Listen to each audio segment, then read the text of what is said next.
ሰላም ጤና ይስጥልን ውድ ተመልካቾቻችን ከአዋዳይ ወደ ደረሰን ሰበር ዜና እናልፋለን። ደጀኔ ጉተማ ነኝ።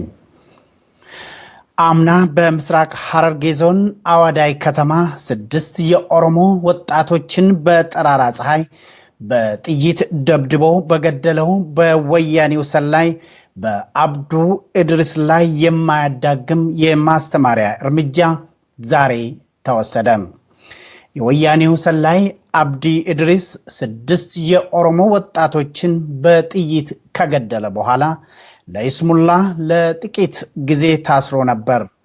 ይሁን እንጂ ከእስር ቤት የተፈታው ከነሙሉ ትጥቁ ጋር መሆኑም ይታወሳል። የወያኔው ሰላይ አብዱ ኢድሪስ ከነሙሉ ትጥቁ ከአዋዳይ የይስሙላ እስር ቤት ከተፈታ በኋላ የሟች ወጣቶችን ቤተሰቦች፣ ዘመዶች፣ ወዳጆችና ብሔረተኞችን ሲያስፈራራ ቆይቷል። ይሁን እንጂ ዛሬ ሰኔ 6 ቀን 2017 ዓመተ ምህረት የአዋዳይ ቄሮ የኦሮሞ ወጣቶች በሰላዩ አብዲ ኢድሪስ ላይ የማያዳግም እርምጃ ወስደዋል። እናም ሰላዩ አብዲ ኢድሪስ ተገለዋል። ቄሮ የኦሮሞ ወጣቶች ከአዋዳይ እንዳስታወቁት የወደቁ ወንድሞቻችን ደም ደመከልብ ሆኖም አይቀርም እያሉ ናቸው።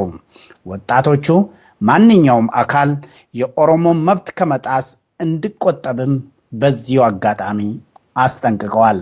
እንግዲህ ተመልካቾቻችን ለጊዜው ያዘጋጀነው የሰበር ዜና የስካሁኑ ነበር። ደጀኔ ጉተማ ነኝ። በሌላ ዜና እንገናኛለን። መልካም ቆይታ።